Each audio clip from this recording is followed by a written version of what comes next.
छात्रों नमस्कार।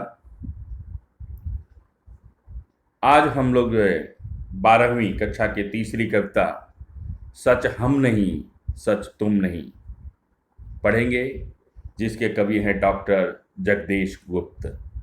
ध्यान दीजिए, पाठ्यपुस्तक की तीसरी कविता सच हम नहीं सच तुम नहीं, कवि डॉक्टर जगदीश गुप्त। सबसे पहले हम कवि का परिचय पढ़ेंगे। डॉक्टर जगदीश गुप्त जी का जन्म सन 1924 को उत्तर प्रदेश के शाहाबाद में हुआ। प्रयोगवाद के पश्चात जिस नई कविता का प्रारंभ हुआ, उसके प्रवर्तकों में इनका नाम प्रमुख रूप से लिया जाता है। नया कथ्य, नया भाव पक्ष और नए कलेवर की कलात्मक अभिव्यक्ति इनके साहित्य की विशेषताएं रही हैं। अनेक धार्मिक एवं पौराणिक प्रसंगों और चरित्रों को नए संदर्भ देने का महत्वपूर्ण साहित्यिक कार्य इन्होंने किया है। नई कविता की परंपरा को आगे बढ़ाने के लिए इन्होंने इसी नाम की पत्रिका का प्रकाशन प्रारंभ किया। इनका निधन 2001 में हुआ। अब हम आगे प्रमुख कृतियां पढ़ेंगे। नाव के पांव, शब्ददंश, हिमविद, गोपा गौतम, काव्य संग्रह, शंबुक खंड काव्य, भारतीय कला के पद चिन्ह, नई कविता स्वरूप और समस्याएं, केशवदास आलोचना, नई कविता पत्रिका आदि। अब हम जो है विधा परिचय पढ़ेंगे। विधा परिचय प्रयोगवाद के बाद हिंदी कविता की जो नवीन धारा विकसित हुई वह नई कविता है। नए भाव बोधों की अभिव्यक्ति के साथ नए मूल्यों और नए शिल्प विधान का अन्वेषण नई कविता की विशेषताएं हैं। नई कविता का प्रारंभ डॉक्टर जगदीश गुप्त, राम स्वरूप चतुर्वेदी और विजय देव शाही के संपादक में प्रकाशित नई कविता पत्रिका से माना जाता है। एक बार विधा परिचय फिर से ध्यान से सुने। प्रयोगवाद के बाद हिंदी कविता की जो नवीन धारा विकसित हुई वह नई कविता है। नए भाव बोधों की अभिव्यक्ति के साथ नए मूल्यों और नए शिल्प विधान का अन्वेषण नई कविता की विशेषताएं हैं। नई कविता का प्रारंभ डॉक्टर जगदीश गुप्त, राम स्वरूप चतुर्वेदी और विजय देव शाही के संपादन में प्रकाशित नई कविता पत्रिका से माना जाता है। अब हम लोग जो है पाठ परिचय पढ़ेंगे। देखिए, स्क्रीन पर आपको पाठ परिचय दिखाई दे रहा है। प्रस्तुत नई कविता में कवि संघर्ष को ही जीवन की सच्चाई मानते हैं।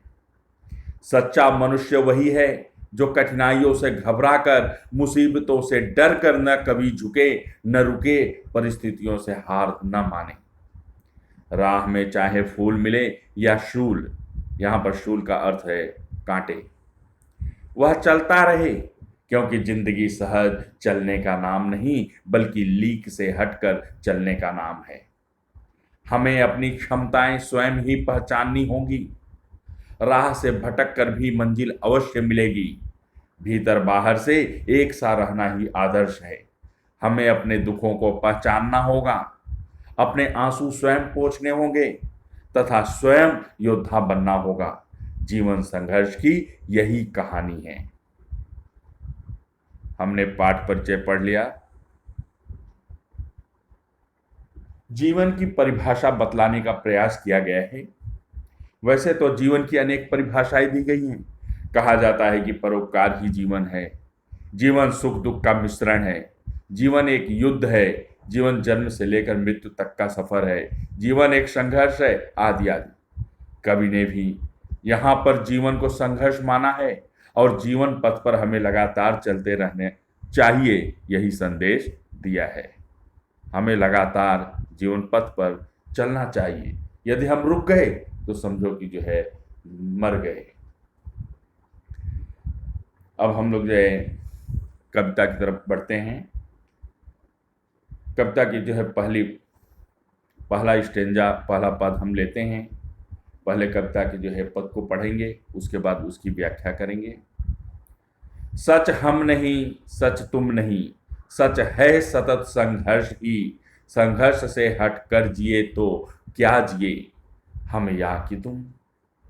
सच हम नहीं, सच तुम नहीं, सच है सतत संघर्ष ही। संघर्ष से हटकर जिए तो क्या जिए, हम या कि तुम। जो नत हुआ वह मृत हुआ, जो वृंत से झर कर कुसुम।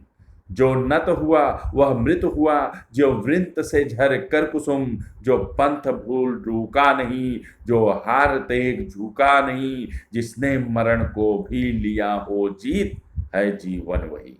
जिसने मरण को भी लिया हो जीत, है जीवन वही। देखिए, बहुत अच्छी पंक्तियां हैं। डॉक्टर जगदीश गुप्त जी ने जो है बहुत अच्छे से अपने विचारों को यहाँ पर जो है प्रस्तुत किया है। तो सबसे पहले यहाँ पर कठिन शब्दों का जो है अर्थ दिया गया है और उसके पर्यायवाची शब्द भी दे दिए गए हैं। सतत का लगातार अविरल अनवरत, संघर्ष युद्ध लड़ाई संग्राम, वृंत डंठल टहनी डाली, कुसुम फूल सुमन पुष्प, पंथ पथ मार्ग राह रास्ता। अब हम लोग व्याख्या की तरफ बढ़ते हैं। प्रस्तुत नई कविता सच हम नहीं सच तुम नहीं में कवि जगदीश गुप्त लगातार संघर्ष करने को ही जीवन की सच्चाई मानते हैं। सच्चा मनुष्य वही है जो कठिनाइयों से कभी घबराता नहीं है, मुसीबतों से डर कर कभी झुकता नहीं है, बल्कि बिना रुके लगातार चलता रहता है। विषम परिस्थितियों में भी हार नहीं मानता है, अर्थात जो संघर्ष नहीं करता है वह सच्चा मनुष्य नहीं है, वह सच्चा मनुष्य हो ही नहीं सकता। अतः लगातार संघर्ष करना ही जीवन की सच्चाई है। संघर्ष ही जीवन को सार्थक बनाता है। जो मनुष्य जीवन के संघर्ष उतार चढ़ाव या कठिनाइयों के आगे झुक जाता है वह समझो कि मरा हुआ है, अर्थात मृतक समान है। कैसे? ठीक उसी तरह जैसे डंठल से या टहनी से या डाली से जो फूल गिर जाता है, अलग हो जाता है, च्युत हो जाता है, वह मुरझा जाता है, उसका अंत हो जाता है। ठीक उसी तरह से जो झुक जाता है समझो कि उसका अंत हो जाता है। सच्चा मनुष्य ईमानदारी से सतर्क व सजग होकर आगे बढ़ता जाता है। कभी राह या मार्ग भूल जाने पर भी नहीं रुकता है, कभी असफलता मिलने पर भी असफलता को अपनी हार नहीं मानता है, बल्कि सफलता पाने के लिए फिर से संघर्ष करने में जुट जाता है। ऐसे मनुष्य अपने साहस से मौत या मृत्यु पर भी विजय प्राप्त कर लेते हैं। कवि के कहने का तात्पर्य यह है कि सच्चा जीवन वही है जिसमें मनुष्य ने मौत पर भी विजय पा ली हो, अर्थात मरते दम तक संघर्ष करते रहने में ही जीवन की सार्थकता समझता है। अब हम लोग जो है दूसरे पद की तरफ बढ़ते हैं। सच हम नहीं सच तुम नहीं, ऐसा करो जिससे न प्राणों में कहीं जड़ता रहे। ऐसा करो जिससे न प्राणों में कहीं जड़ता रहे। जो है जहां चुपचाप अपने आप से लड़ता रहे। बहुत अच्छी पंक्तियां हैं। ऐसा करो जिससे न प्राणों में कहीं जड़ता रहे। जो है जहां चुपचाप अपने आप से लड़ता रहे। जो भी परिस्थितियां मिले कांटे चुभे कलियां खिले। टूटे नहीं इंसान बस संदेश यौवन का यही। टूटे नहीं इंसान बस संदेश यौवन का यही। सच हम नहीं सच तुम नहीं, सच हम नहीं सच तुम नहीं। देखिए, यहाँ पर जो है हमारे कवि जगदीश चंद्र जी जो है क्या कहते हैं। कवि कहते हैं कि मनुष्य को कुछ ऐसे कार्य करने चाहिए जिससे उनके जीवन में स्थिरता या ठहराव ना आए, अर्थात जीवन सदैव अविरल चलता रहे। जीवन में वे सदैव आगे बढ़ते रहें, रुकने का नाम न लें, कभी रुके नहीं। मनुष्य को अपनी कठिन व विषम परिस्थितियों का सामना करना है, उसे संघर्ष करना है। कहा जाता है जवानी में रवानी होती है, यहाँ पर भी जवानी अर्थात यौवन का यही संदेश है कि जीवन के मार्ग पर बिना हार माने, बिना हौसला हारे आगे बढ़ते जाना है, चाहे जीवन की राह में कांटे चुभे या कलियां खिलें। अर्थात दुख मिले या सुख मिले, उतार हो या चढ़ाव हो, उसे सहर्ष स्वीकार करते हुए आगे बढ़ते चलना है। अर्थात यहाँ पर कवि ने जो है हमें लगातार आगे बढ़ने का ही संदेश दिया है, चाहे रास्ते में कितनी भी कठिनाइयां आ जाएं, कितना भी उतार चढ़ाव से जो है भरा हुआ रास्ता क्यों न हो, कितने भी उसमें जो है कांटे चुभें, कितना भी सुख और दुख हो, उसकी परवाह किए बगैर जो है हमें सदैव आगे बढ़ते चलना है। यह संदेश कवि यौवन के माध्यम से दे रहा है कि यौवन का संदेश है कि जीवन के मार्ग पर चलते हुए हमें जो है कठिनाइयों से हारे बिना, उससे संघर्ष करते हुए आगे बढ़ना है। हम लोग जो है अगले पद की तरफ चलते हैं। सच हम नहीं सच तुम नहीं, सच हम नहीं सच तुम नहीं, हमने रचा आओ, हमने रचा आओ, हम ही अब तोड़ दें इस प्यार को, हमने रचा आओ, हम ही अब तोड़ दें इस प्यार को, यह क्या मिलन मिलना वही जो मोड़ दे मझधार को, हमने रचा आओ, हम ही अब तोड़ दें इस प्यार को, यह क्या मिलन मिलना वही जो मोड़ दे मझधार को, जो साथ फूलों के चले, जो साथ फूलों के चले, जो ढाल पाते ही ढले, यह जिंदगी क्या जिंदगी जो सिर्फ पानी सी बही, यह जिंदगी क्या जिंदगी जो सिर्फ पानी सी बही, सच हम नहीं सच तुम नहीं, सच हम नहीं सच तुम नहीं। बहुत अच्छी पंक्तियां हैं। हमारे कवि डॉक्टर जगदीश जी ने यहाँ पर जो है जीवन में चलते रहने का संदेश दिया है। कवि कहते हैं कि मनुष्य के सामर्थ्य व साहस ने ही अब तक सृजन का कार्य किया है। जो भी रचनात्मक कार्य हुआ है, जो भी रचनात्मक कार्य हुआ है, अच्छा कार्य हुआ है, वह मनुष्य की शक्ति की ही देन है। जो प्राप्त हुआ, जो उपलब्धियां हैं, जो उसने जो है संरचना या निर्माण कर लिया है, जिसका निर्माण किया है, जिसकी संरचना की है, बेशक उससे लगाव होना स्वाभाविक है, लाजमी है, नेचुरल बात है। पर मनुष्य तो महत्वाकांक्षी होता है, जितना मिल जाता है उसने से वो संतुष्ट नहीं होता है। ये बात और है कि उससे लगाव, मोह माया में फंसा रहता है, उससे जुड़ाव हो जाता है। उस प्यार के बंधन से जो है परे तब होता है जब वो महत्वाकांक्षी होता है, कर्मठी होता है और उसकी लालसा बढ़ती है। ऐसे सामर्थ्यवान शक्तिशाली लोग जो है पुरानी परिपाटी को छोड़ देते हैं और वे अपने बलबूते लीक से हटकर कुछ अलग करने की क्षमता रखते हैं।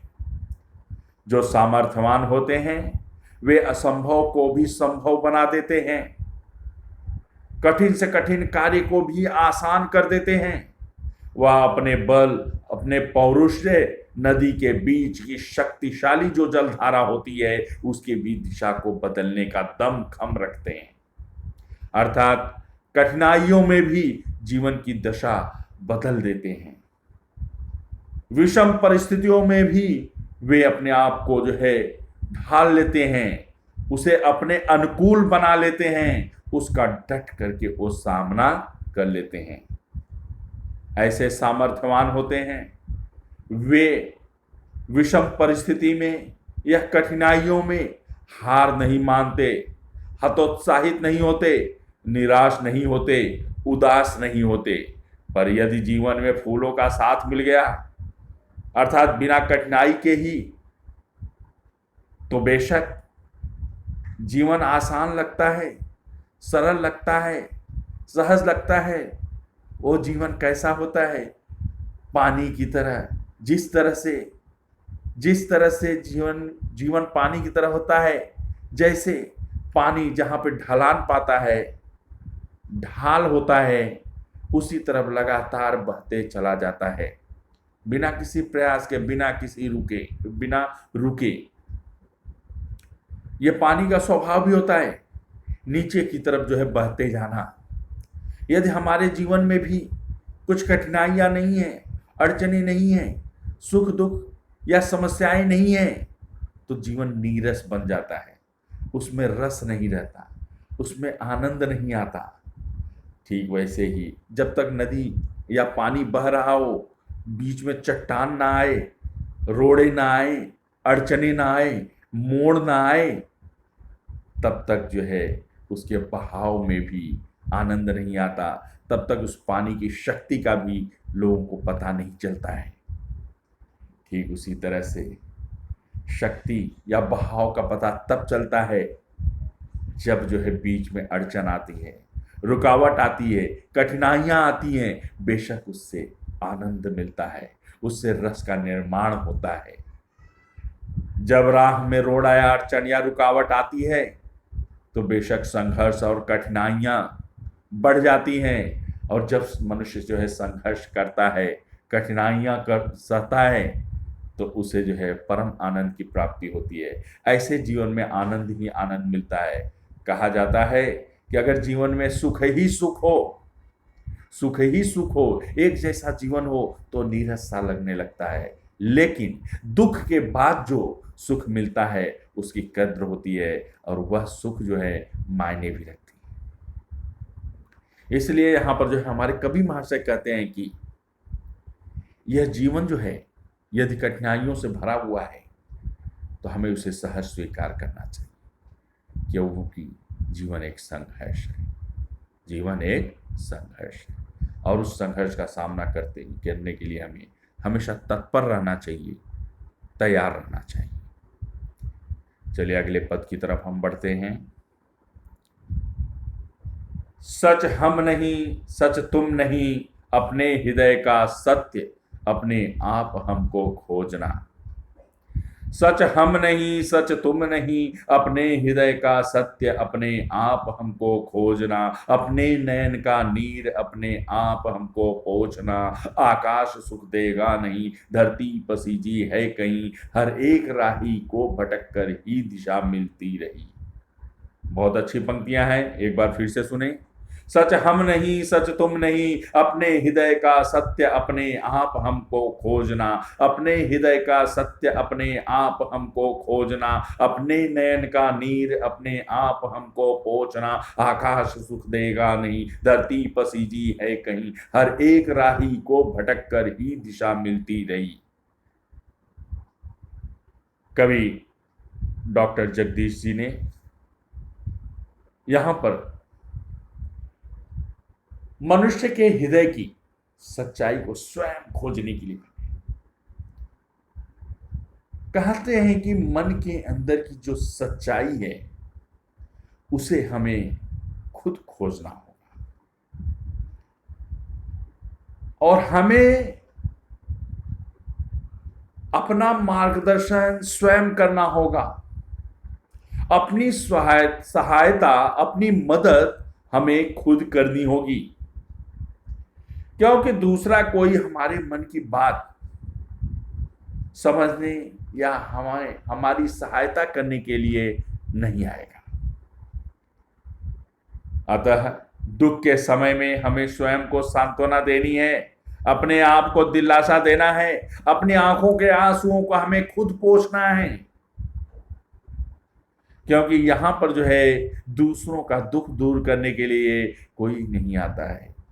यहां पर जो है दूसरों से किसी को सरोकार नहीं है। अरे आकाश ने भी आज तक किसी के आंसुओं को नहीं पोंछा, या उनके आंसुओं को पोंछ कर कभी सुख नहीं दिया, और न तो धरती किसी के दुख को देख करके कभी पसीजी है, उसके अंदर दूसरों के दुख को देखकर कभी दया की भावना भी नहीं जागी है। इस दुनिया में कोई भी शुभ चिंतक या सहायक नहीं है। इस जीवन में हर एक व्यक्ति को भटकना पड़ता है, और भटकते रहने से, परिश्रम करते रहने से ही सही दिशा की प्राप्ति होती है। अर्थात आत्मनिर्भर बनकर प्रयास करते रहने से हम कभी न कभी तो अपने लक्ष्य की तरफ जाने वाले राह तक पहुंच ही जाते हैं। अर्थात हाथ पर हाथ रखकर बेकार बैठने से अच्छा है भटकते रहना। कई बार हम जाने अनजाने में अपनी मंजिल तक पहुंच जाते हैं और ऐसे में अलौकिक आनंद की प्राप्ति होती है। सहज और आसानी से मिलने वाली चीजों में मजा नहीं आता है या अंदरूनी खुशी नहीं मिलती है। अब हम लोग जो है अगले पद की तरफ चलते हैं।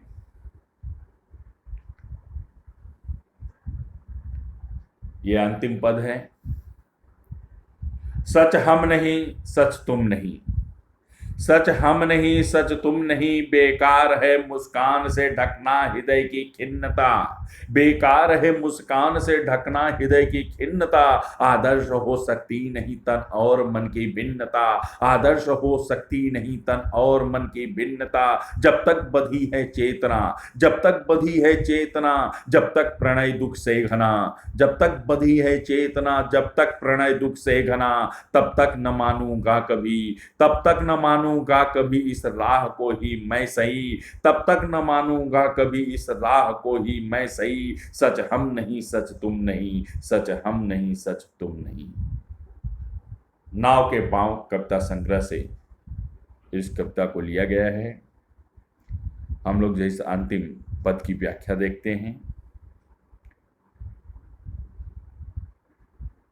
कवि कहते हैं कि बनावटी या कृत्रिम मुस्कान से मन के दुख व्यथा या कष्ट को छिपाना बेकार है।